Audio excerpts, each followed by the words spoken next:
सौम्या के कलर का theme usually जो होता है वो डार्कर कलर्स होता है, ब्लैक एंड ब्लू। फील तो आ रही है थोड़ी बहुत कि हम ऐसे 35 डिग्रीज में काम नहीं कर रहे हैं।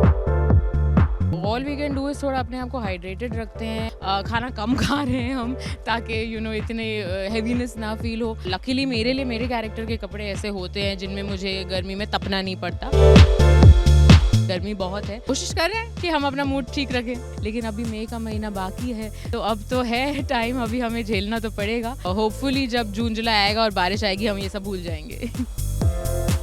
मैंगो भी, अभी भी मैं मैंगो जब खाती हूँ तो मुझे सीधा नानी का घर ही याद आता है। गर्मी में आम खाना इज ऑल्सो वेरी डिफिकल्ट। सीधा हमारी स्किन पे दिख जाता है या तो हमारे चीक्स पे दिख जाता है। तो बहुत बहुत स्वागत है आपका। सबसे पहले इतनी गर्मी और थैंक यू। मैंने आज जब ये फंडा यही है, ऐसे कलर्स पहनो जो देख के आपको थोड़ा सा कूल कूल लगे। आज लकीली मुझे जो सौम्या के कलर का थीम यूजुअली जो होता है वो डार्कर कलर्स होता है, ब्लैक एंड ब्लू। आज मुझे एक ऐसा आउटफिट दिया है जिसमें मुझे फील तो आ रही है थोड़ी बहुत कि हम ऐसे 35 डिग्रीज में काम नहीं कर रहे हैं। तो हाँ, लेकिन डिफ़िकल्ट तो है, आउटडोर वाले सीन्स कर रहे हैं हम, एंड गर्मी बहुत है, बट कोशिश कर रहे हैं कि हम अपना मूड ठीक रखें। जैसा कि आज गर्मी बहुत है, लिटरली बहुत ज़्यादा गर्मी है, मुंबई की गर्मी खास। जी या कैसे आप क्या करती हैं स्पेशली गर्मी से बचने के लिए अगर आपके घर गर्मी से बचने का तो कोई सवाल ही नहीं है, हम बच तो नहीं पाते, पर all we can do is थोड़ा अपने आप को हाइड्रेटेड रखते हैं और खाने पीने की चीज़ें ऐसे रखते हैं जिनसे गर्मी ज़्यादा ना बढ़े। खाना कम खा रहे हैं हम, ताकि इतने हैवीनेस ना फील हो। एंड ऑफ कोर्स लकीली मेरे लिए मेरे कैरेक्टर के कपड़े ऐसे होते हैं जिनमें मुझे गर्मी में तपना नहीं पड़ता।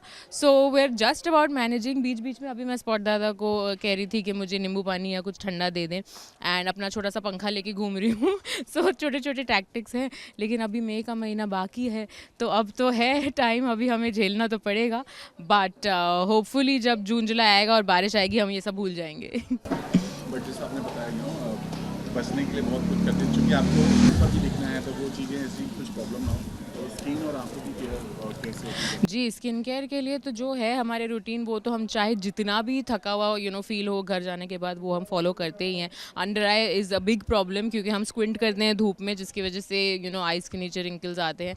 तो एक आइस रोलर है मेरा, जो मैंने जब मैं हॉलीडे पे गई थी वहाँ से ख़रीदा था। वो आइस रोलर अपने पूरे फेस पे और अंडर आई पे यूज़ करती हूँ, ताकि वो थोड़ा सा एक फ्रेशनेस आए।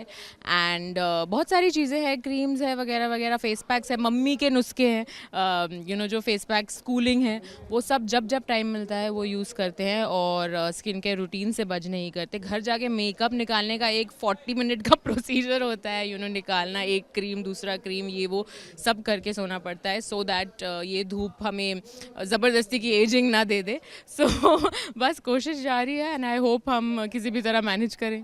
अगर आपके वार्डरोब की बात करें, समर कलेक्शंस कपड़े या कलेक्शंस कैसे होते हैं समर? समर के कपड़े जो होते हैं, बेसिकली हम कोशिश तो ये करते हैं कि लाइट और लूज़ कपड़े हों, एंड थोड़ा इस तरीके का कलर स्कीम भी हो, जैसे कि मैंने आज पहना है, ताकि हाँ, कॉटन हो, लूज़ कपड़े हों, थोड़ा स्लीवलेस कपड़े हों, शॉर्ट्स वगैरह जितना हम पहन सकते हैं समर में, वही कोशिश रहती है। मैं अभी अभी बस 2 दिन की एक गोवा की छोटी सी छुट्टी करके आई हूँ यहाँ से, 1.5 ईयर बाद थोड़ी सी छुट्टी ली थी, तो वहाँ जाके मैंने अपने सारे समर के कपड़े यूज़ किए हैं, क्योंकि यहाँ तो हम सिर्फ शूट पे आते हैं और यहाँ यहीं के कपड़े पहनते हैं पूरे दिन, बट वहाँ जाके मैंने अपना समर वार्डरोब थोड़ा यूज़ किया है। सो हाँ, एक फ़ील तो आया थोड़ा बहुत समर का, बट हाँ, जीन्स वगैरह समर में हम लॉक कर देते हैं, डेनिम के कपड़े हम नहीं पहनते, एंड जितना हो सके ट्रैक पैंट्स और स्लीवलेस गंजी में काम पे आ रहे हैं, एंड कोशिश कर रहे हैं कि अपने आप को कूल रखें।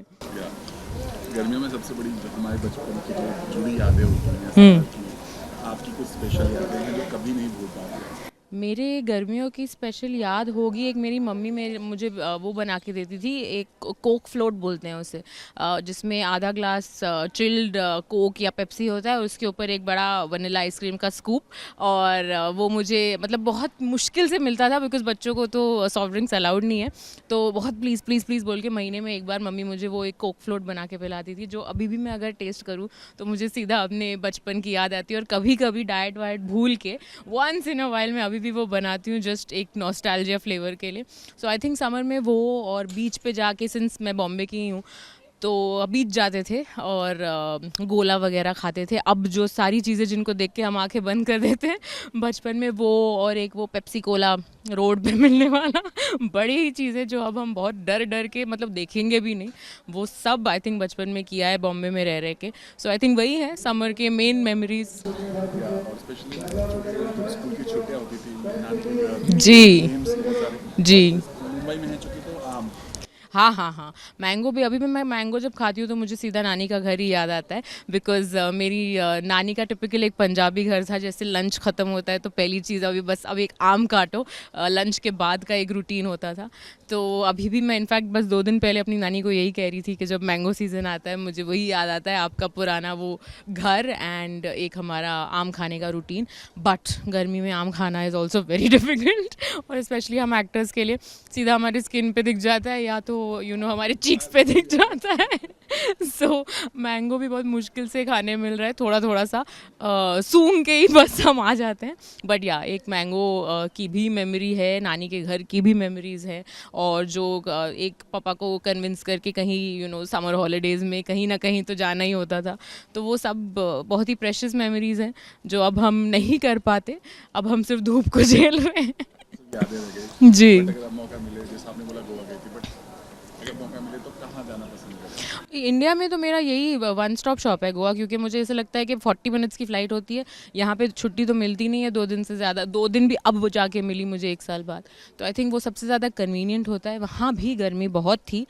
मुझे एक्चुअली गोवा सबसे ज़्यादा बारिशों में जाना पसंद है। I think it's beautiful in the range. जो लोग नहीं जाते क्योंकि सब कुछ बंद रहता है, बट मैं ऐसी हूँ जहाँ कम लोग हो, मैं वहीं जाना पसंद करती हूँ।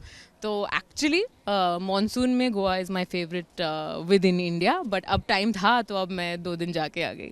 रास्ते जो फैंस देख रहे हैं, 3 टिप्स दीजिए हम्म। गर्मियों से बचने के लिए, ताकि वो भी ठंडा ठंडा कूल कूल महसूस। हाँ, 3 टिप्स में सबसे आई थिंक सबसे पहले नंबर 1 मेरे लिए है सनस्क्रीन, बिकॉज़ आई थिंक जितना भी हम ये बोले लोग उसको सीरियसली नहीं लेते। मैं यहाँ पे भी रोज़ एक्टर, मैं एक स्प्रे ऑन सनस्क्रीन लेके आई हूँ। जब हम बाहर शूट करते रहते हैं मैं जा जा के सबको देती रहती हूँ वो, बिकॉज़ लोगों को नहीं समझ में आता कि सनस्क्रीन कितना इंपॉर्टेंट है। So that number 1। आप घर के अंदर भी हैं तो भी सनस्क्रीन लगाइए। Number 2, please keep your self hydrated, and hydrated का ये मतलब नहीं है कि सॉफ्ट ड्रिंक्स पिएँ। हाइड्रेटेड का ये मतलब है कि पानी पिए, स्पेसिफिकली जस्ट हाँ वाटर पहले, उसके बाद जूसेस या नारियल पानी या जो भी हो।